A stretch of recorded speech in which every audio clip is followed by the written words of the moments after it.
you out, Hedwig. I'm not allowed to use magic outside of school. Harry tells Hedwig he can't use magic to open the cage to let him out, but there's a key in the lock. Is turning a key magic? Hang on.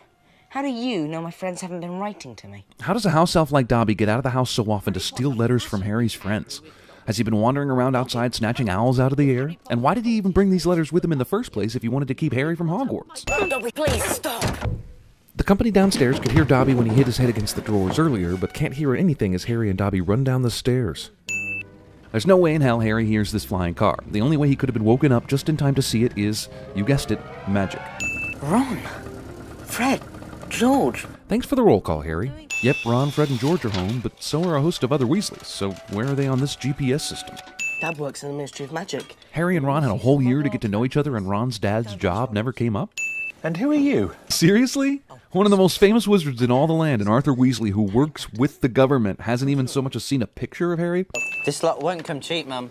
Is there any reason this family full of magical wizards still has to be poor? Like, can they not use a textbook creating spell or something? I mean, we've got self-cleaning pots and pans here, people. What could this family possibly need money for? There's even a spell to fix the lens in your eyeglasses, for f***'s sake. Diagonally! Wouldn't Harry have to be, like, American to mispronounce Diagon Alley the way he does? It helps advance the plot to have him end up somewhere else, sure, but it's completely stupid that he would mispronounce it this way.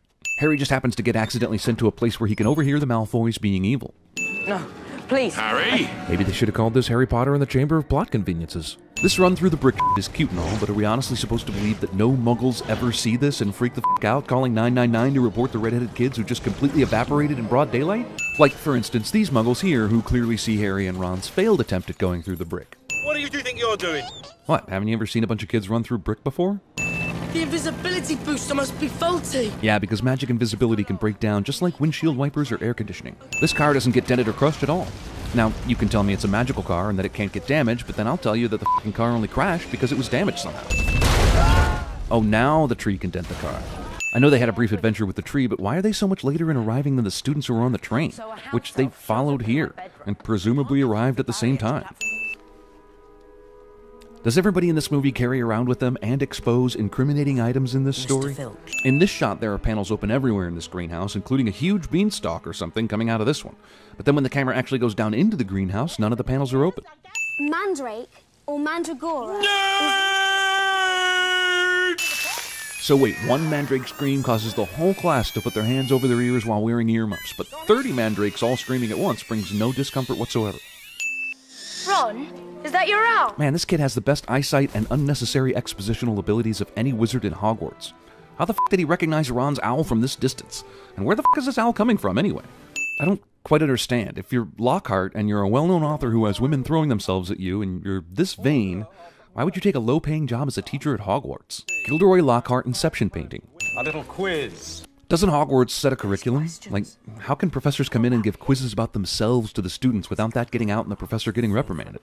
Can you possibly imagine a better way to serve detention than by helping me to answer my fan mail? I wonder if this nearly 3-hour movie will have time to explain how vain Lockhart is.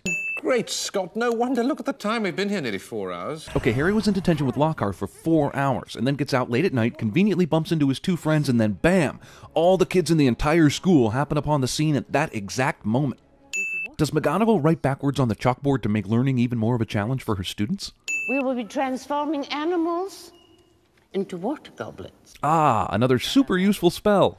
That's something you probably need on an everyday basis. The air alone would be able to open the chamber and unleash the horror within, and by so doing, purge the school of all those who, in Slytherin's view, were unworthy to study magic. Like Filch's cat? Why would the school allow Ron to keep performing magic with this wand? It seems like it would be a danger to himself and everyone around him. And why doesn't a school full of magical items have, like, a spare wand lying around somewhere that this poor bastard can use? Let's go. Hermione, Ron, and Hagrid get from the stands to the field in 7 seconds flat. Also, thank God Hermione is the only alert, responsible person in the whole school. No one ever comes in here. Why? Moaning Myrtle. How incredibly convenient for our heroes, and how terribly inconvenient for all the girls in the school to have their bathroom choices narrowed down. Wand goes flying, but then is magically back in Lockhart's hand after he lands. And we all know Lockhart doesn't know enough magic to pull that trick off. What's bad? If I hadn't told that snake not to attack Justin... Yes, there was absolutely no one who could have stopped that snake from attacking Justin. I mean, no one. you would have done well in Slytherin. You're wrong. I get the sense that Slytherin needs to rebrand itself. I mean, everything associated with Slytherin is evil. All the evil kids go here. If you're sent to Slytherin, the school's basically saying, you're a bad kid. Have fun being an asshole, shithead. The snake monster in the Chamber of Secrets must be waiting weeks between victims. We had the cat, then the picture kid, then the dark-haired dude, and it's Christmas. Isn't he on some kind of crusade to kill all the mudbloods? Man, it sure is lucky there's a time and place to catch Crabbe and Goyle walking alone in the hallways and trick them with floating cupcake bait. This super complicated potion that took a month to create apparently does not need to be measured or administered in any specific amount. Follow the spiders. Hagrid tells the kids to go into the dark forest, which he surely knows has a bunch of ravenous spiders waiting to kill them. And for what?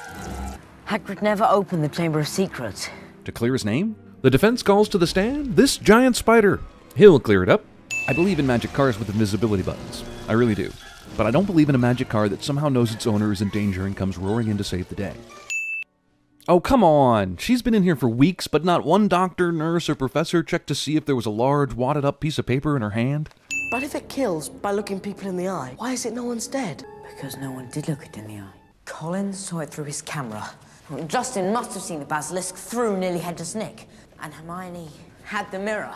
And Mrs. Norris? There was water on the floor that night. This is the most convenient and luckiest set of circumstances ever for numerous characters to defy death. Spiders flee before it. This page about the basilisk clearly states that the crowing of the rooster can kill it. But instead of seeing that important information, Harry focuses on the spiders flee from it and ends up going into the Chamber of Secrets completely roosterless. Also, why were the spiders running out of Hagrid's cabin then? Where was the basilisk during that shit? Who is it that the monster's taken, Minerva? Ginny Weasley. How does she know which student was taken? The message just says her without mentioning a name. Well, I must say, when I took the job... It's completely illogical that Dumbledore would ever have hired a bumbling, useless wizard like Lockhart to be any kind of teacher at Hogwarts. You wait here and try and shift some of this rock so we can get back through. Ron neither has the wand nor the arms to move substantial amounts of rock from this pile. How does a memory generated from a diary pick up Harry's wand? And if he can do that, why doesn't he do anything else to Harry that might have made killing him easier? So how did Fawkes the Phoenix get past the spot where the rocks caved in and blocked the path? What's more, what about that snake door that Harry had to speak Parseltongue to open? The door clearly closes behind him. Main character trips and falls while running away from evil cliché. Ginny, you need to get yourself out. Follow the chamber, and you'll find Ron. Trapped behind a wall of fallen rock that you can't get past. Stop there and wait for more instructions. You must have shown me real loyalty down in the chamber.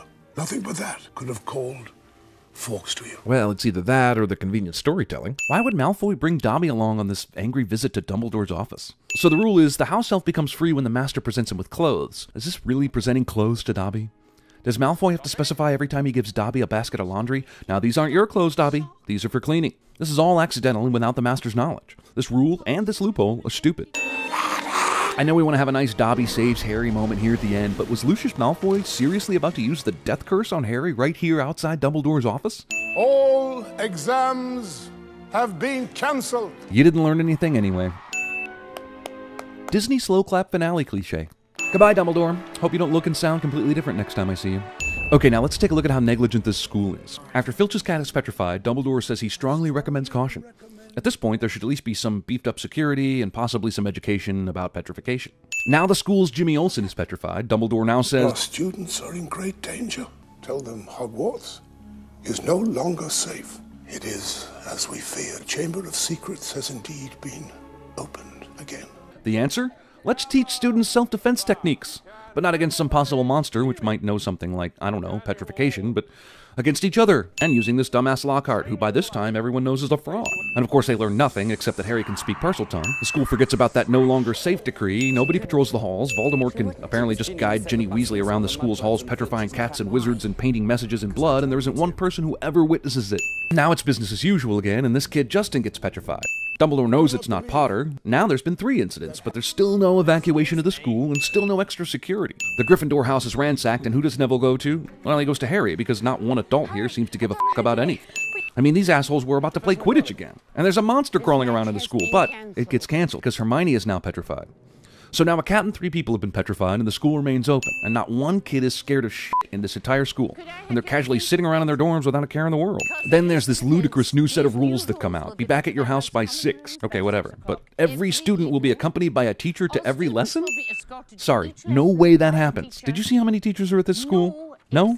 Well, McGonagall makes an announcement that the students need to go back to their dorms, and all the teachers come up to the second-floor corridor where they can see the new message. Do you see how many people show up? It's 6. Including a dwarf. And this asshole Filch. We find out Ginny Weasley's been taken by the monster, and only now does McGonagall say, Students must be sent home. I'm afraid this is the end of Hogwarts. But they forget about all that once Lockhart shows up, telling him he finally has a chance to slay the beast, knowing full well he doesn't have the ability. Is an evacuation ordered? Of course not.